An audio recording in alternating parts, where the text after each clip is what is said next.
Well, new tonight, the Mid-South drug crisis getting worse, it seems. Today, a guy we're going to show you here, 34-year-old Juan Covar Garcia, pleading guilty in federal court for possession of cocaine and fentanyl with the intent to distribute.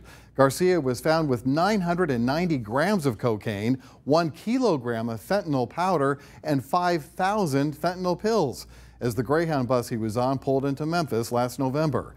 It's just one example of how easy these dangerous drugs are moving around in our communities, leading to an overdose crisis. Tonight, our Zaria Oates spoke with people in the trenches trying to combat what sometimes seems like a losing battle. Every time you experiment or use something in our city, that it could be the last time, as far as drugs are concerned, that you are alive.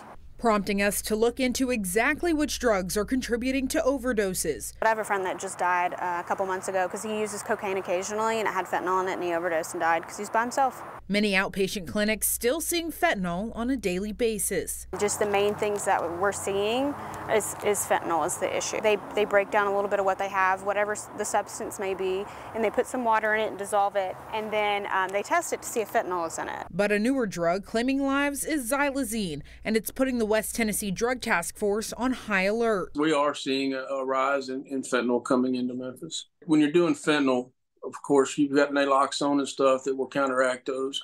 But with xylazine, which we're seeing mixed a lot with fentanyl right now, almost all the fentanyl we're getting is mixed with xylazine. And naloxone does not work on xylazine. Naloxone being the active ingredient in NARCAN, the medicine used to reverse most overdoses, but not an overdose from xylazine.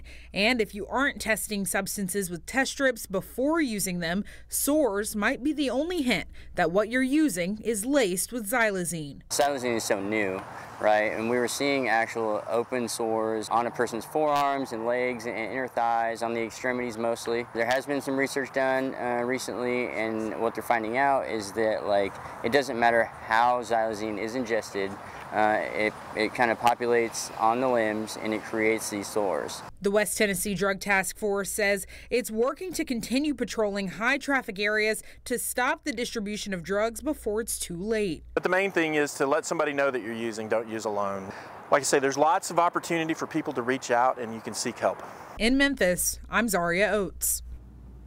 Wow, eye-opening report there. If you or someone you know is in need of help with addiction, you can call the Substance Abuse Hotline.